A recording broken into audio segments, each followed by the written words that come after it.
Welcome one, welcome all to DeFi Crypto and Airdrops. I am Mike, aka Veteran Crypto, as you can see below.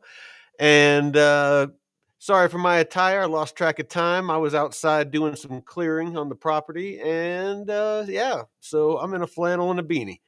So hope you're all doing good. Checking out the markets. Looks like while I was outside, not a whole lot happened. Uh, Markets kind of feel like a weekend, to be honest. Just not a whole lot of movement, not a whole lot of interest that I'm seeing. It's crickets. It looks like we got here. Let's let's switch this up a little bit. Let me share my screenage, and there we go. Well, actually, before we get into that, let's do what we usually do, and let's introduce the channel. So, those of you that are new, we are DeFi Crypto and Airdrops. Just like the name sounds, we talk about DeFi, we talk about crypto, and we talk about airdrops whenever Jeff's here. We've been changing up the show times, so I think we might have got our wires crossed. We usually do 5 o'clock, but we discussed doing it at 6. So, but if you want to join the conversation, if you want to join the chat, then go ahead and jump on over like DeFi Don onto YouTube and join the conversation. So if you would like to follow any of our brother channels, Blockchain Report is Jeff's channel. Blockchain Basement is our buddy over at Discover Crypto. And DeFi University is David, who's on Wednesdays with Jake Call. And that's where we go deep. We talk about everything DeFi and talk about advanced strategies, pretty much everything to do with DeFi. So if you're interested in DeFi, Wednesday's your day. So, and of course, I touch on it, here and there. So anyway, let's go ahead and jump on into this. So tonight we have this project called Supra, and I'll start going through it step by step, but let's take a look at the markets real quick. So as you can see, what I was saying is not a whole lot going on. On the day, in the past 24 hours, it looks like BNB, lost a little bit, but it's been on a tear. So I think it needs some time to cool off anyway. Bitcoin's down a bit. Ethereum down a little bit. Obviously Tether stable. BNB's, down a bit. Everything's down a bit. Nothing crazy. Nothing's up, nothing's down. Let's see if there's any green on the 24 hour. Yeah, a little bit. Looks like Aster bounced a little bit. I was actually in a long over the weekend in BitTits Tau and ended up like 170% up. So I closed it out.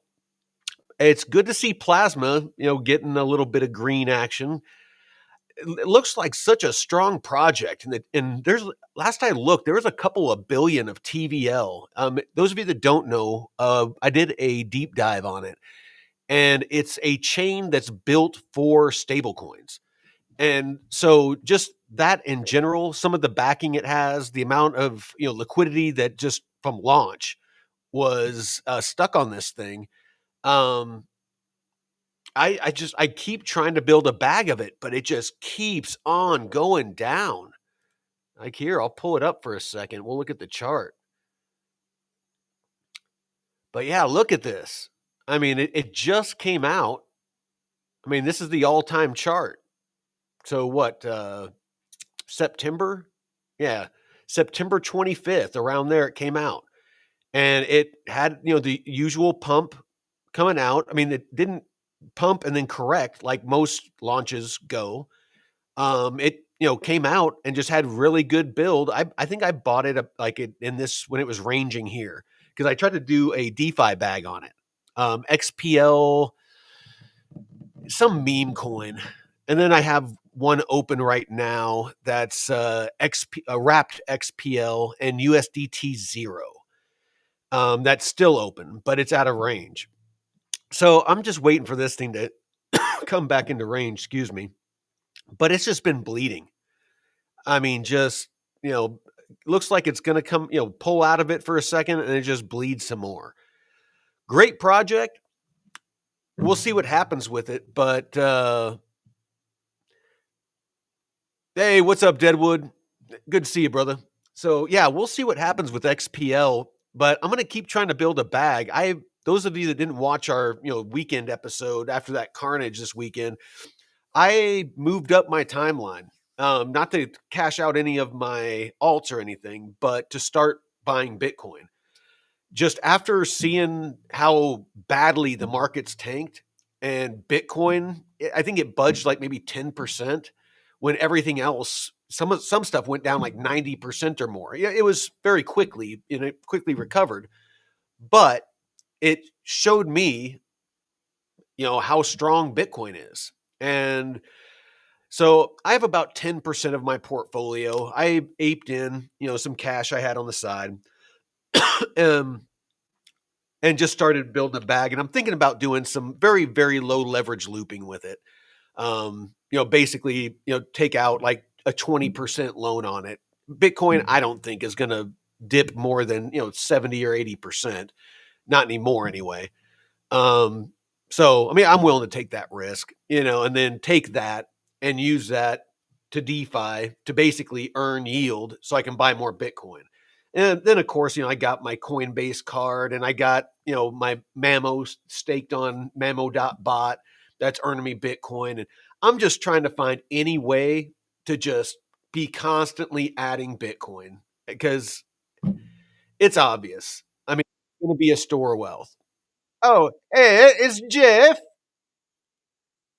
Hold on, let me add the Jeff. Hey, you jumped on. You hit me early. I know. We talked about doing I was like, oh shit. I honestly I didn't know freaking what time and I had already posted it, so I was like, you know what? Let's just do this. Yeah, I just got off my day job. Oh yeah. No, what we can move this to 6. I know last week we did it at 6. I just freaking with all the moving around Oh of no, we're shows. good. We can jump. We can keep going. I saw you. I was like, oh shit. I Oh hope I no, didn't. I just mean moving forward. We'll lock in a time, but Oh yeah. anyway, sorry we're a little disheveled. I mean, he's just getting off of work. I'm just coming in from chores.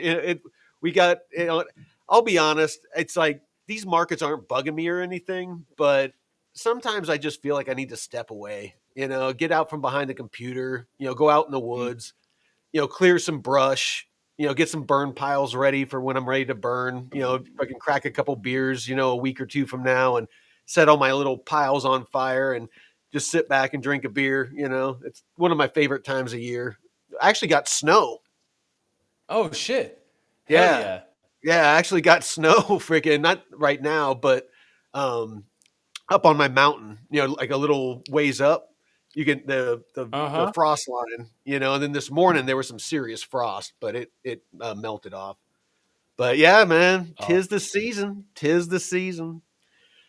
Oh man. Oh, After yesterday when we got all that rain, I mean, we desperately need it here in California, but man, it was just really nice to. I went to the store after the stream last night and went and just drove through the rain. I had just bought some windshield wiper blades this past weekend too, so it was perfect. But it was oh, nice. It nice. was pouring down rain, and it's like, this is really refreshing. Nice cool air. So yeah, the fall time is here, man. Jizz. Well, shit. Well, let's do this thing. So I was just showing them the chart.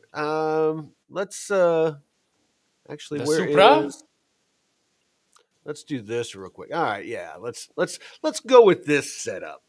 All right. So, yeah, we were just going over plasma and just kind of how it just keeps freaking bleeding. I mean, it's got a nice little range, tight range right now. I mean, if somebody got into a range back here, well, what are we on here? The hour?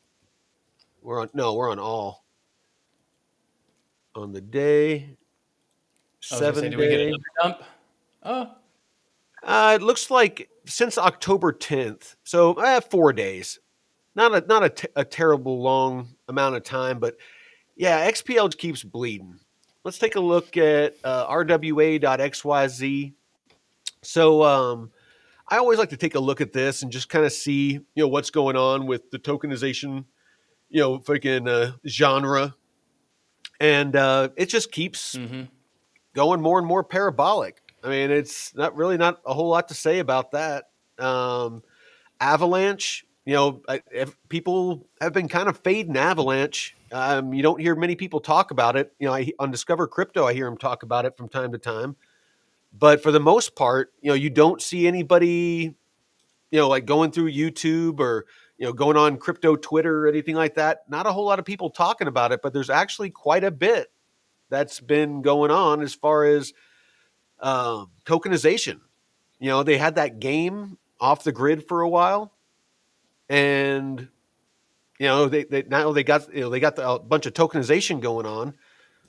But yeah, you wouldn't expect some of these to be in the top 10, but they are. Let's see. Uh, Was XPL in there at all? Did you no, see no, anything XPL. I don't think XPL is going to end up being in RWAs. It's that more stable chain coin? for stables. Yeah. Okay. Um. Yeah, nothing comes up there. And then we got the DeFi Yama. Let's see what the volumes and such are doing. It looks like we got a little bit of a build on the volumes. Got some good stuff going on. Dex volumes steady. ETF inflows are down. Stablecoin market cap is curving to the upside. What else we got? Man, these freaking 1 day change, 7 day change, and 1 month change are Pretty not good. Damn, good. dude, Athena. Look at Athena, probably because of USDE depegging. Freaking, it's What's the down double total on there? digits. What's that? I can't quite see the numbers on there. What's the It's down total? 15.4% in on the 7 day, and I'm guessing it's because their stablecoin USDE depegged for Oh just yeah. briefly, just very very briefly, but it depegged. Was it the Jed on Cardano? Depegged, I think Hoskinson said for like 5 hours, Oh shit! and he Yeah. bragged about it. Like it only depegged for 5 hours. Like what? It only who was bragging about that? Hoskinson. What, Yeah, yeah. I saw somebody dude? post about it. I was like, man, you. I wouldn't be bragging if you're getting pegged that long, dude. Oh, dude, that's like, yeah. What's that? On The shiny Archer. turd. Oh, well, Archer, he's always like wording. It's like, Oh my god. The fuck, I don't remember what exactly it is. Archer, man, he was a clown. He's such a oh, fool. dude, I freaking love that show. I've watched that series over and over. I don't know how many times. So good. So yeah, let's jump into Supra, and we'll just go step by step. So, do you want to introduce Supra? And I'll just, if you want to narrate, just kind of tell me where to go, and I'll click through it. Yeah, and I actually don't know a whole lot about Supra Oh, okay. myself. Yeah, because Well, I tried to get in on the airdrop, but they had a KYC requirement, and I just didn't really pay much attention. The only amount of research I did was on the stream we did a few weeks ago or so, and saw the like All right. all the Sounds like a shit that good they time to have to chat. offer. Oh, what's up, Miles? hey, Miles, how's it going, man? Not bad, not bad. Just chilling in the digital ether, you know? How about you? Cool. Anything Oh interesting no, happening today? yeah, we're live. I got Jeff and the crew here, and we're about to talk about Supra. It's a network, and looks like they're building the future of finance with automatic DeFi. Could you go online and look at supra.com and tell us a little bit about this project, just to kind of get us going? Supra. Got it. All right, let me pull that up. Okay, so it looks like they're focused on building a next gen infrastructure layer for DeFi, emphasizing speed and scalability. They're touting this automatic DeFi thing, basically trying to make it easier for developers to integrate DeFi applications. Seems like they're leaning pretty heavily into parallel processing and a novel consensus mechanism. Anything specific you want me to dig into while I'm looking? Like team, tokenomics, use cases? Yeah, if you could, let's get into use cases first. Gotcha. Use cases. All right. So they're positioning Supra as a solution for a lot of the current bottlenecks in DeFi, slow transaction times, high fees, and limited scalability. They're talking about supporting things like high frequency trading, complex derivatives, and institutional grade DeFi applications. Apparently, their tech allows for things like sub-second finality, which could be a game changer for a lot of these use cases. They've got a whole section on cross-chain capabilities too, making it easier to move assets between different blockchains. Does that kind of line up with what you're seeing on your end? Absolutely. Hey, Jeff, can you bring up your screen with Supra, and then so we can look at that and not Miles? Ah, sounds Yeah, good. I got Smart you. move. Keeping it visual for the audience. I'll just hang back and Yeah, yeah, yeah. chime in when you need a deep dive or want me to fact check something. Let me know. There you go. All right. Just kicking it here. Ready when you are. Don't hesitate to toss a question my way. All right. So, let's go into products. So it looks like that Supra, they have a Supra L1 vertical integration. What is that? Okay, so the Supra L1, from what I'm seeing, it's their core layer one blockchain. They're building it from the ground up, specifically designed to handle the demands of advanced DeFi applications. It's not just slapping a layer on top of existing infrastructure. They're aiming for a vertically integrated system, meaning they control the whole stack. This lets them optimize for performance, security, and scalability. They claim it'll support higher transaction throughput, lower. Whoops. I think I cut off Miles.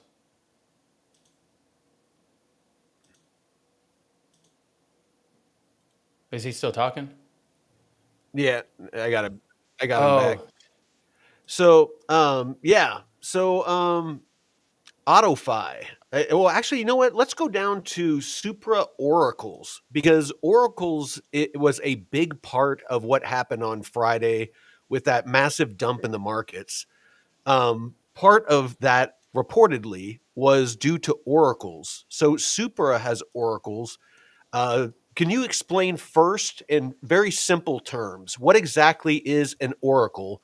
And then if you could, then go on to talk about Supra's Supra Oracle and how it's different. All right, yeah, oracles are crucial and a frequent source of headaches, honestly. Basically, blockchains are super secure at handling data within the blockchain, but they can't natively access info from the real world, like stock prices, weather data, election results. That's where oracles come in. They're essentially bridges that bring outside data onto the blockchain. Now, super oracles, uh, they're aiming to be a more secure and reliable solution. A lot of existing oracles rely on a centralized source of data, which is a single point of failure. Super's trying to solve that with a decentralized network of oracles using a system called Truth Layer. It utilizes multiple data sources and cryptographic techniques to verify the accuracy of the information before it gets sent to the blockchain. They're also focusing on speed. They claim their oracles can deliver data way faster than some of the competition, which is, crucial for things like preventing flash loan attacks or price manipulation. It's like going from relying on one guy telling you the score to having a whole panel of refs and instant replay. Does that make sense? Yeah. Good. All right. I Glad to hear appreciate it. it, Miles. I think that gets us going. I think me and Jeff can take it from here. Appreciate you. hmm No problem at all. Happy to help get things rolling. All right. Well, do you want to take it from here, Jeff? yeah. I should have the oracles part up right here. All right. So there's actually a little video here on the oracles product. Um, So it looks like the key to an ideal Oracle network lies in the balance between high security, decentralization, scalability, and interoperability, all without sacrificing performance or speed. It needs to help dApps feel responsive, reflexive, while effortlessly ensuring user safety and decentralization behind the scenes. So, distributed Oracle agreement is the protocol that Supra's Oracle runs on. introduces a string of novel solutions which come together to crack the dilemmas of oracles wide open. The white paper is already published and peer-reviewed. So it's already live on 67 mainnets. Yeah, I'm going through those right now. It looks like XDC, Hedera, Avalanche, Linea, Chronos, Polygon, Mantle, Optimism.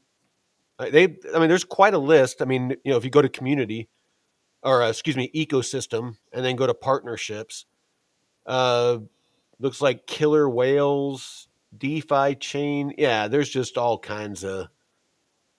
Yeah, if you scroll down, there's a ton of. Shit. Most of them I've never heard of, but Yeah. obviously there's a bunch of them that I have. Mastercard. They have their data dashboard, which I guess but how exactly is it different? How is it different than Chainlink oracles? That's, you know what? Let's ask Miles. That's the easiest way. Because that'd be interesting. Let me know if you can hear him. Hey, hope your afternoon's going all right. Hey, Miles, we got a question. So we were just talking about Supra and how part of their offerings is to be an oracle, much like Chainlink, another cross-chain interoperability project. How is Chainlink and Supra oracles different? Gotcha. Yeah, that's a good question. A lot of folks are asking about that these days. Okay, so Chainlink's been around a while, right? It's kind of the OG in the Oracle game. They focus on a pretty broad network, pulling data from a ton of sources. They're super established, a lot of integrations. Supra's taking a different approach, though. They're built specifically for speed, aiming for sub-second finality, which is a big deal for high-frequency trading and stuff. They're also using a vertically integrated cybernetic oracle network. Sounds fancy, haha. Which basically means they control more of the data flow themselves. It's a little more streamlined, maybe? Does that make sense? Or do you want me to dig into specifics, like the tech behind it? If you could dig into the tech a little bit, because I'm really wondering, why, with Chainlink being adopted as widely as it seems to be getting adopted, I'm wondering what sets this apart to potentially steal some of that market share, or is Chainlink, just so launched so far ahead of Supra that they've missed the train. I guess lack of a better way of saying it. Does that make sense? Yeah, no, it totally makes sense. You're thinking about this the right way. It's not just about being first, it's about being better or at least different enough to carve out a space. Okay, so technically speaking, Chainlink uses a lot of off-chain computation and relies heavily on its decentralized network of node operators to fetch and verify data. That's solid, but it can introduce latency. Supra, on the other hand, leverages this thing called a proof-of-stake oracle system. It's built on a new consensus mechanism. They call it proof-of-stake oracle, and it's designed for faster, more verifiable data transmission. Here's where it gets a little wonky, but it's important. They're also using cryptography, specifically zero-knowledge proofs, to prove the data's validity without revealing the data itself. This improves security, but again, the big takeaway is speed and efficiency. Chainlink's architecture is kind of built for broad compatibility, whereas Supra is laser focused on applications where speed and verifiable data are critical, like high-frequency trading or complex derivatives. Now, whether it can steal market share, that's the million-dollar question. Chainlink has a massive head start, huge network effects, and a ton of integrations. But, and this is a big but, there's definitely room for disruption if Supra can deliver on its promises, especially if DeFi continues to evolve and demands faster, more secure data feeds. It's not necessarily about replacing Chainlink, more about offering a different solution for specific use cases. What do you think? That's awesome. That is perfect, Miles. Thank you so much. You got to be polite to AI. You never know; they might be our overlords someday. So you always want to say please and thank you. the weirdo in class, in school, you want to be nice to the weird kid. He might end up being Elon Musk someday. Yeah. Or the SS, the pew pew. Oh yeah. Cool, something. Oh right. So what Yeah, and else this looks do we? like a little bit of kind of the architecture behind it. All So an right. SMR state machine replication offers an ordering service such that any message sent to this ordering service becomes part of the total order, and every node reading messages from this service observes the same set of messages in the exact same total order. So a tribe is a set of nodes. The tribe can continue to function safely and make progress onto the service it offers, as long as the number of nodes that turn Byzantine are less than a third of all the nodes. So the tribe, I guess they uniformly, randomly draw subsets of nodes, and each one is a clan. So, yeah, and that probably kind of goes into what he was talking about, Chainlink, where it fetches all of the information from these nodes, but it introduces latency, where this has all the nodes in these clans or in these tribes, and they're all separated in clans. So you get all this information that comes in a vertical stack instead of one at a time. So you can kind of sort through all this information faster, is what it seems like. So each clan is responsible for different price pairing too. So maybe Chainlink, you have nodes that are responsible for getting all information instead of just parts. Yeah, to be honest, I mean, I'm not super, techie when it comes to, a lot of this architecture stuff and what it means. I won't even, like, again, it's something I'm not going to pretend like I know. But just for me thinking about it, ooh, as damn, retrieving data, Chainlink, where it says it is a bit slower, fetching information. From, not even doing the research yet, for me, it seems like Chainlink might be trying to find all of the information out there through each node instead of having it broken into sections like this. Because it looks like for these tribes, each clan is responsible for different pairs, which can probably speed up the process. So you gather data from all these different spots, from different pieces, and then it comes together in one spot. That's interesting. The chart. It does not look good. Supra? No. Yeah, I pulled it up because I was just curious. Like, it kind of looks like it came out back in November of 2024, maybe, and did quite the pump. Came out at like about a half a cent. Or hold on. Yeah, it opened at 1.3 cents. In that range, pumped up to like 7 cents, and then just has been bleeding off ever since. Ugh. And has just been flatlining. Ugh. Yeah, not Carlos, a good looking. So he's been buying about $50 a week. Well, and it Yeah, might, if it takes off. I mean, you could be a genius. I mean, it's. I wouldn't, ape massive amounts of money into this, but oracles, and oracles that work properly. Because again, Friday, I'm just going off of what was reported. Supposedly, the oracles that Binance was using, it got some bad data, and that's what caused all those wicks to the downside that cascaded everything and liquidated people and did all that ugliness. Part of it, was a failure of the oracles, is what's being reported.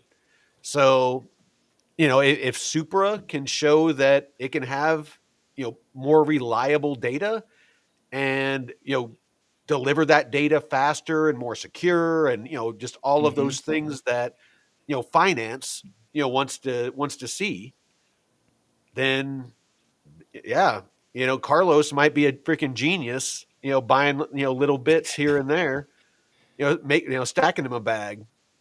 Yeah.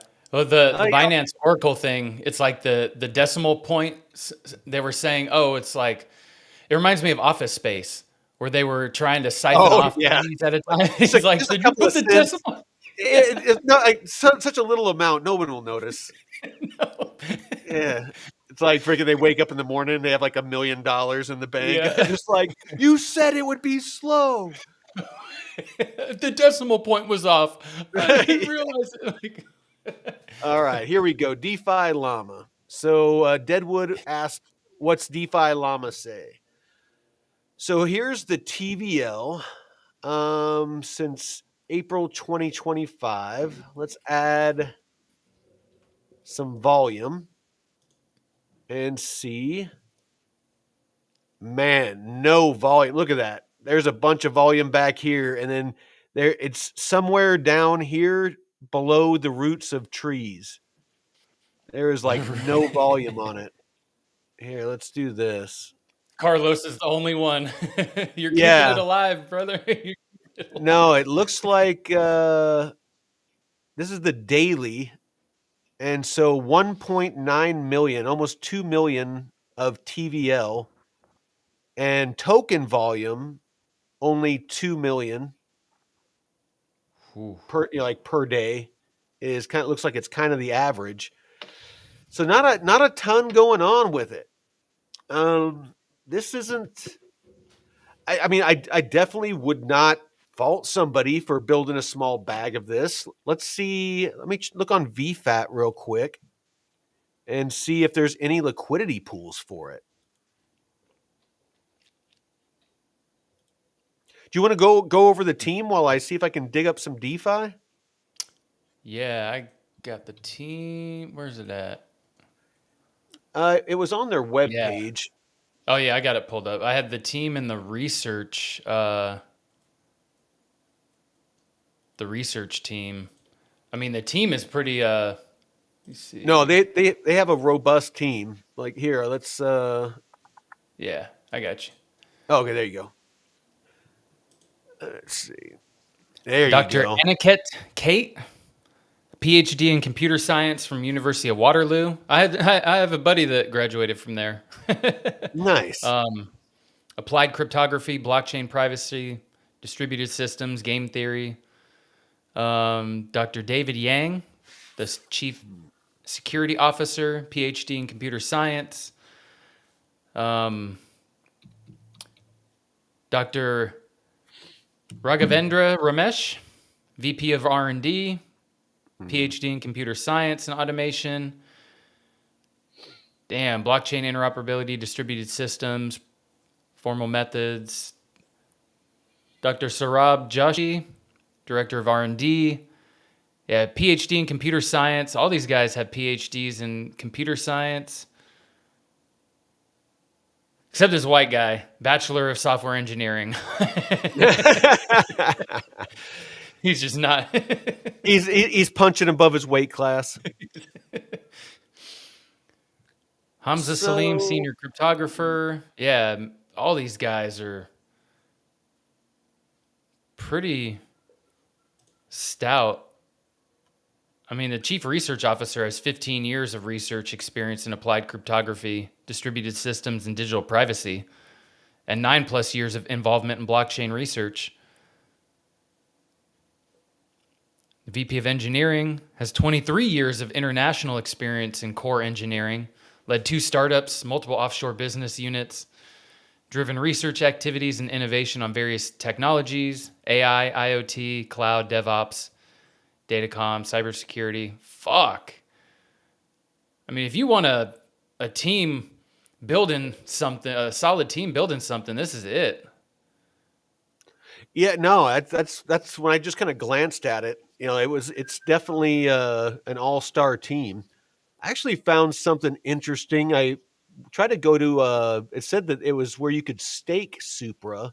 So I was going to see what what you can earn with it, and I ran across a tab called providers. And I'm guessing that from looking at this, that this is some of the places that it gets data from, and it's quite the it's quite the group of places. I mean, you got Aerodrome that they're pulling data from, Aftermath Finance, Aptiture, Art, Aperture, yeah, whatever, Swap, Aperture. Ape Swap, Arth Swap, Balancer. I've heard of Balancer, Beam Swap, but Binance, Bit4x, BitGet, Bitmart, BitTrue, Bitstamp, BitUnix, Blockpour, Bluefin. I mean, looks like a lot of DeFi. Gecko Terminal, Yep. CoinGecko. So this is all the Damn. places that they're pulling data from. KuCoin, LBank, Sue. Mantle. What'd you say? Sue. All Oh, of them, man. sweet. Sushi Swap. Yep. Yeah, Pancake Plume. Swap. Yeah, no, I mean, this something like this, I would think that if it's pulling it from multiple sources, that Aerodrome. and it had to validate it, um, you wouldn't have seen something like. And again, I don't fully understand the tech, so if I'm up in the night, but logic would suggest that if it's simultaneously pulling data from all of these places, if even if a handful of them were giving erroneous data, I would think that, because of all of the connections it has, it would say those don't match the majority. Like, I don't know the logic built into it, but I would think Mhm. they'd have something built in there that would say, you know, criteria that it would need to pass before it would be transmitted. You know what I mean? Like a Yeah. percentage, of all of its data flows. Like if you're looking at the price of Arrow, it's going to go to, freaking Coinbase. It's going to go to Aerodrome. It's going to go to anywhere that, there's a price data for Aerodrome. And if, it doesn't pass the sniff test, then they're going to be like, nope, that data's going away next. And so I don't Well, know. And they're maybe, right here, maybe data Chainlink does. aggregation. They have a median. So every node computes a median of the set of values obtained from its assigned data sources. So I guess it has to be above a certain threshold in order for that data to be valid. That's what I So, figured.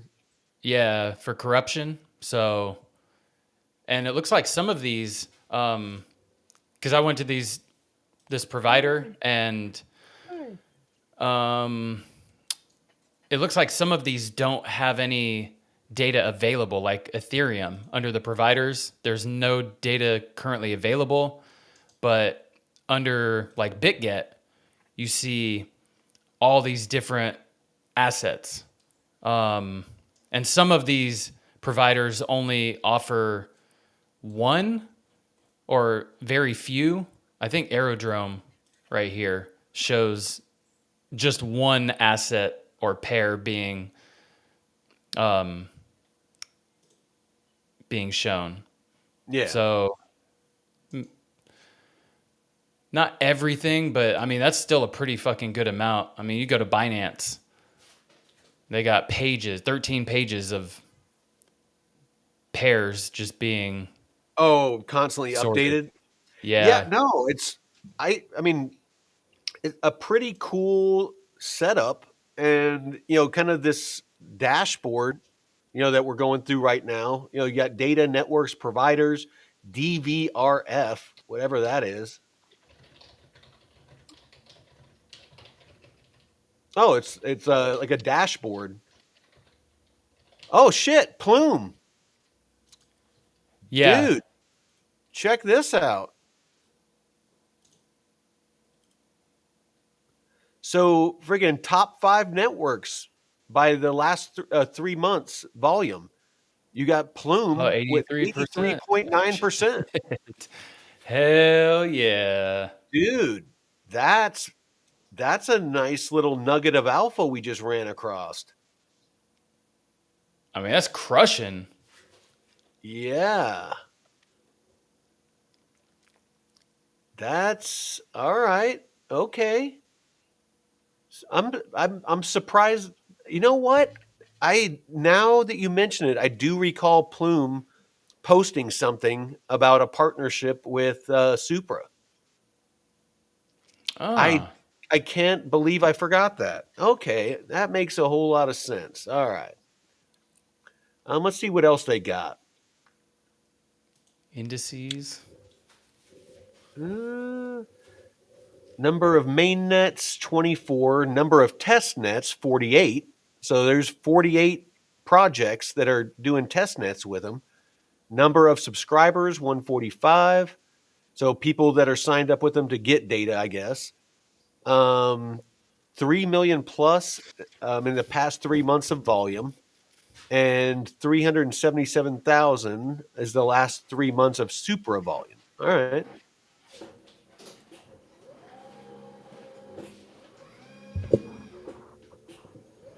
Hey, you got some robotics going on in your house? Yeah.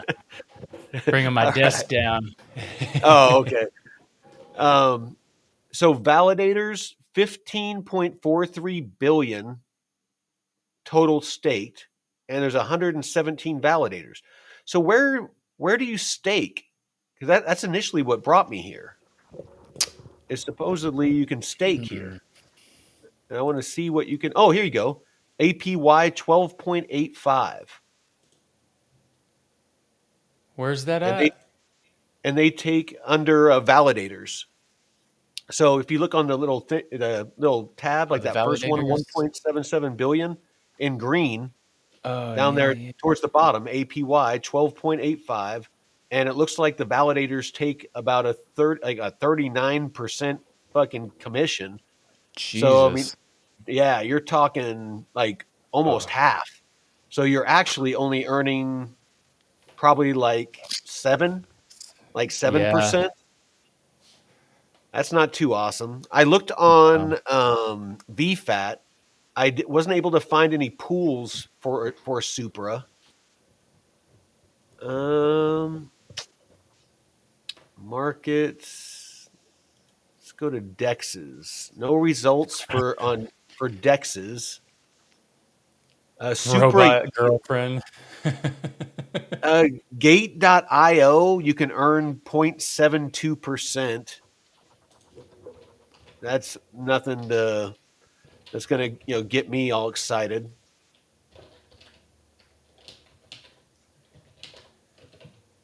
What else you got, man? Yeah, I was interested in maybe staking some if the APYs were good or if they had any liquidity pools. I mean, do they? I don't even know where it would be available because let's see, AutoFi. They got AI agents. All right. Let's see this AutoFi. Oh, Carlos is saying they got the Star Key wallet as well. Starkey and Hutch. Yes. Let's see. So Fission was saying any mention of them launching a second project gets deleted. Yeah, he was So having trouble making comments or asking yeah, questions. but I guess he's trying to tell us that they're launching a second project. Let's check their twits. He says they're launching a second coin. Will this hurt Supra? Well, let me bring up Miles. So it looks like Supra EVM, 50% faster.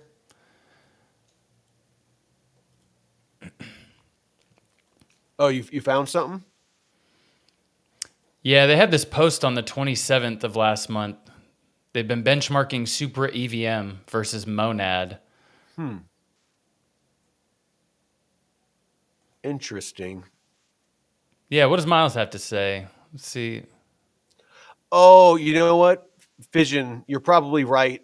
There must one of the words you're using must be auto blocked or something like that. We have quite a few words blocked Oh, just because people especially in not just the comments live, but the comments on the shows after.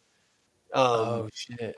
yeah, it's just we just get all kinds of people spamming scam projects and stuff. So we got a bunch of Oh, stuff yeah. blocked. Okay. Apologize about that. Oh, that makes sense. Let's see. Where we're going. Super All right. BTM. Markets are still doing a whole bunch of nothing. So, what are your thoughts? Let's take a break for a second. I mean, we're running out of time. What are your thoughts on what the market's going to? I mean, I know neither one of us have a crystal ball, or we're not TA experts or anything, but just what's your gut feeling on what's going to happen? From here on out. You know, you know, you,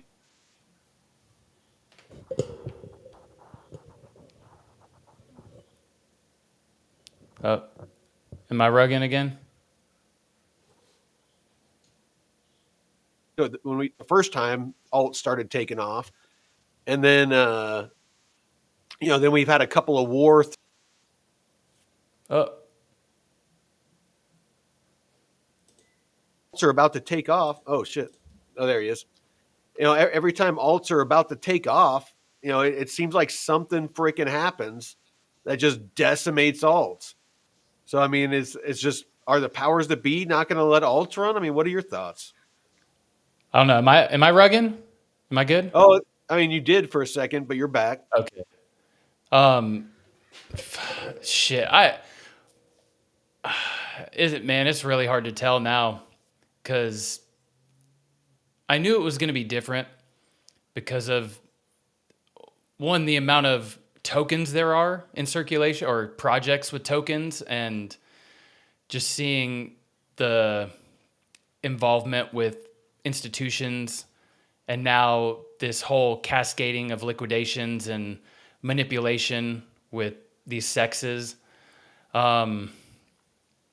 It definitely doesn't make me feel good about 99% of alts even more. That's why I'm glad I was in Plume and even Black. I mean, is a newer one, but I don't know. How did Aerodrome hold up? I haven't looked at the price Aer- of that, but Aerodrome held up pretty damn well. I mean, these decentralized exchanges, what Uniswap, did that hold up pretty good? Yeah, a lot of these alts that do have good staying power, long term viability, definitely. I would much rather invest in those than other shit coins, but still, if even as we progress, I mean, thinking back to the web2.com boom and bust, where you have all this stuff. I mean, even Yahoo over the years has lost a lot of credibility just because better stuff has come out.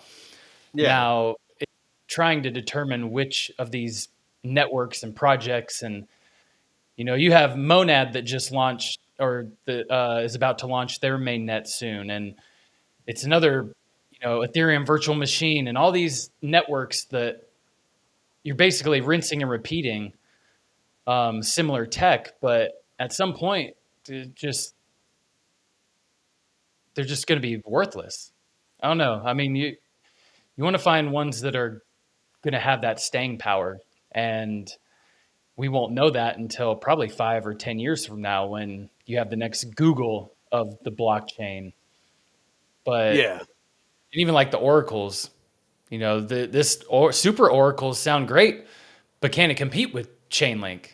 Even if it is a better tech, the better tech doesn't always win. It's what has the best staying power and is the most robust, and or like with the Swift system. It's not the best tech, but it's been around, and it's easy to upgrade.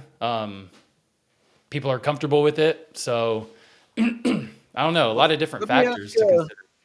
I kind of want to ask Miles about that price chart. Hey, what's cooking? Hey, Miles, we were asking you about Supra a minute ago, and I was wondering, since Supra launched, it looks like the price has just steadily declined, and not really done anything but really go down and go sideways. Was there any kind of bad news or FUD or a hack, or Was what is it that's been contributing to this just constant downward pressure on the price? Yeah, I saw that too. Pretty lackluster price action, honestly. Um, from what I've been digging around, it doesn't seem like there was one big smoking gun, like a hack or exploit. Like, mostly just a lot of noise. There was some FUD floating around about the token unlock schedule and concerns about potential sell pressure, and a few folks questioned the actual adoption of their tech beyond just the initial hype. Also, a Mm. couple of articles pointed out the team's a bit opaque. Not everyone is fully doxxed, which makes some investors skittish. It's kind of a messy mix of things, really. All Doesn't right. mean the project is doomed, but it does explain why it hasn't exactly taken off. All You right. want to Well, dive into the Jeff specifics of the unlock Jeff schedule actually or the brought team's? up something. He was talking about what was it? Oh, that they were launching a second token, and Fission in the chat was saying that potentially that it was going to be a competitor to another project called Hyperliquid. Do you see any information about this second token or this second coin that Supra plans to launch? Okay, yeah, I'm seeing that now. It's called Super Lend, and it's designed to be a dedicated token for their lending protocol, which you're right Mm. is positioning itself as a competitor to Hyperliquid. Seems like they're trying to carve out a niche in the permissionless lending space, focusing on under-collateralized loans. From what I've gathered, the Super Lend token will be used for governance, yield boosting, and potentially fee discounts within the protocol. Still early days, though. The documentation is still pretty light on specifics. But yeah, that could definitely be adding to the downward pressure on the main super token. People might be anticipating a dilution of value as capital shifts over to lend. It's a classic case of what's next, messing with the current price. Does that make sense? Yeah, no, I appreciate it, Miles. Mm. So there you go. Interesting. So it doesn't look like that it's necessarily going to replace their current token. It's going to be it's not going to be Supra or whatever this is. It's going to be Supra and whatever this token is. Okay. Yeah, that's gonna be the other funny thing is s- some of these project or many projects are gonna try and pivot and shift or add certain features, but how many tokens do you think that one project will need? And at some point people are gonna be like, well, are they Yeah. really gonna be credible? Or is it? Well, yeah. I mean, it's like, well, I mean, like even on Pump.fun, we're we where we stream. You have to create a coin to stream there, but you can create as many freaking coins as you want. And at Mhm. what point does creating more tokens take away from the value of each other? If you have multiple tokens, if Super has multiple tokens, even if they're for different uses, um, you know if somebody's interested in the project, um, I just feel like it would dilute. Neither one would get the full impact of somebody wanting to invest in Supra. They would. It's not like everybody's going to run and grab both. They're going to go with one or the other just to have exposure to the project. Is my thought. Mhm. I mean, am I wrong in that assumption? No, I think that's spot on. 'Cause, yeah, the more liquidity that gets taken. I mean, we've talked about that with the meme coins even before the pump dot fun uh or earlier this year. Before we even got involved, we're like the whole meme coin thing is taking so much liquidity from real good solid projects. Yeah. And that's another thing that'll affect this altcoin cycle in and bull run.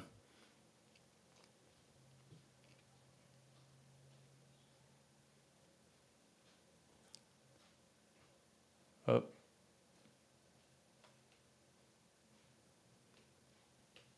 got lock up?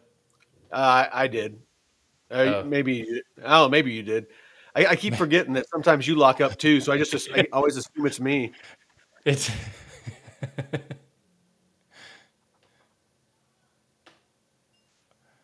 Yeah, that one was me. looks All like I'm right. the culprit now. No, that one was me. But so yeah, I mean it's interesting project. Um, am I going to ape in? No. Um, might I look for? I'm in too many projects as it is, and something really has to stand out for me to want to build a bag of it. Hmm. And to be honest, I kind of feel like that my focus now. My bags are packed. I have a couple of DeFi things going that's growing some bags, but for the most part, I think that the majority, if not all of my yield and any dry powder from now on is going into Bitcoin. And the altcoins, the bags that I've built, they need to produce and grow under their own, freaking, under their own merit. If either the price needs to pump on them, I'm not going to keep, shoveling, more liquidity into them. I have quite a few actually. Let me see. I got um, one, two. Like my aerodrome bag is about 14,500. Plume, I got about 6 grand. Ondo 5,300. Bitcoin just over 5 grand. Chainlink 4 grand. Constellation DAG 4 grand. Casper 4 grand. ETH about 2,500 bucks. Kita about 2,500 bucks. Mamo about 1,500 bucks. Black Hole, I got about 1,500 of Black Hole. Morpho, I bought a grand of the other day on this dip. And then I have some, couple $100, couple here, couple $100 there. But for the most part, I got a couple of grand, or a good solid, bag. And if any of them 10x, if any of those 3, 4, 5 grand, 10x, that's 30, 40, 50 grand. Hmm. So I'm kind of done. Um, I want to see alts perform, and if they're not going to perform, I want to be in Bitcoin. So Yeah. that's kind of how my views have changed after Friday. But I want to keep sharing this because I think it's really important to show that you can't get locked into one way of thinking. You have to adjust your thesis. You have to adjust your strategy. When presented with new information or new data. And I know that I was an altcoin, all out maxi, where I'm like, I'm gonna earn more with altcoins, and then I'll rotate into Bitcoin and stables, and I had my whole mantra. And like I said, after watching what happened on Friday and freaking some altcoins basically losing like 90 to 99% of their value, at the snap of a finger, it was a wake up call for me. It was like, you know what? Bitcoin lost 10%, everything else went to shit. And I'm gonna start plussing up my Bitcoin because I can take out loans against it and do DeFi with it, later on in the bear market and stuff like that. It's gonna hold up better than alts. So I just needed to diversify. I guess short story long because I made it long. Um, Basically, I would highly suggest, not financial advice, that you have some exposure to Bitcoin. You know, I would hate for this cycle to be different. Go into a bear market, never get an alt season, and all of us that were holding alts just end up round tripping bags, hating life. It's get some exposure to some blue chips at least. Get some exposure to Bitcoin. But that's all I got. But brother, what do you got? Closing thoughts? Yeah. I mean, talking about changing your thesis, the whole airdrop game has just been so much dog shit. Even so, 4 months worth of work. Our first channel wallet allocation was a total of 1.9 tokens for this airdrop, and the price is at $3. So barely six bucks for 4 months worth of work. And That's so shitty, dude. so bad, so bad. And Most, even most my blockchain report wallet, it was like 2.2 tokens. And I was like, God, Jesus Christ, man.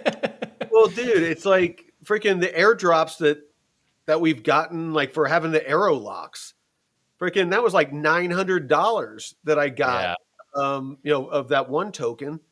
I've gotten a bunch of tokens just for doing DeFi, from using protocols and being on Base Network. Just using my Coinbase wallet and certain bridges and just basically doing DeFi stuff. I've like stumbled on Mamo. Mamo was an airdrop, Yep. that I got for having stuff on liquidity on Aerodrome. I'm just The yeah. testnet, I should say, the testnet airdrops. Oh yeah. Those are that's Yeah. that's what I'm referring to. Yeah, because the Well, this ones you isn't. got are all on mainnet, doing Yeah. actual DeFi. So Well, but you there actually are,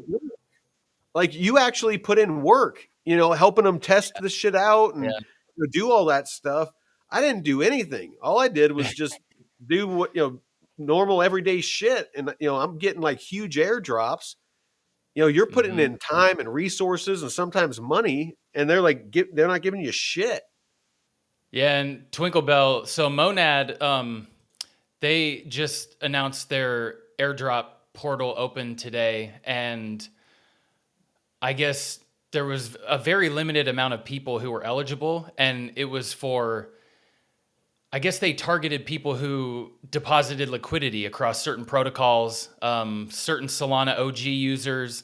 So if you used a lot of mainnet protocols and were heavily allocated in liquidity pools and DeFi, I guess those people were qualified for Monad. But I think that's and somebody in my Discord was saying that let's see, that some of their friends have been just doing liquidity pools and trading instead of doing traditional airdrops because they make more money doing that now.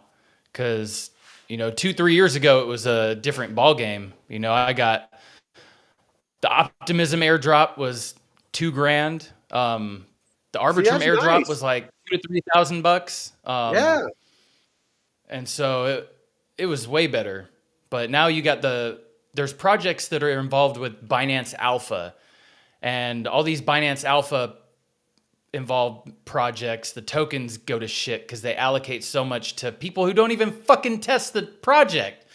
And people who just yap about it on social media. It's like, oh yeah, here's this project. I don't do anything with it, but I'm just gonna get, thousands worth of tokens. And it's like, what the fuck are we doing, man?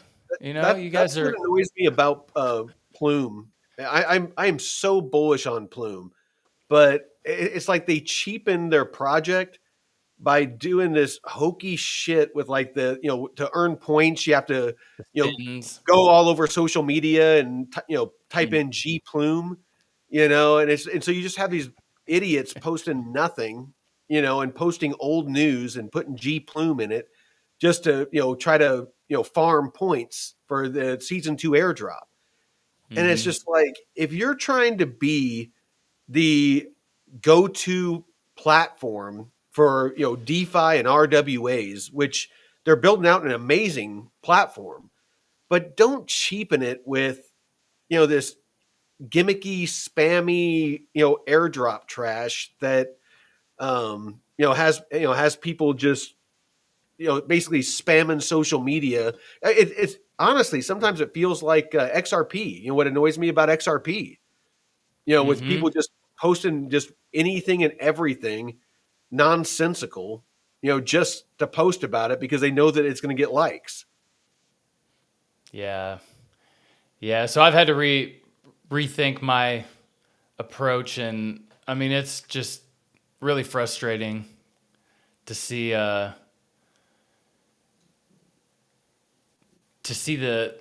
the way that they're rewarding actual users, people who Yeah, are putting in the work to test and give feedback, in the discords and shit. yeah, So you're the people that should be getting paid.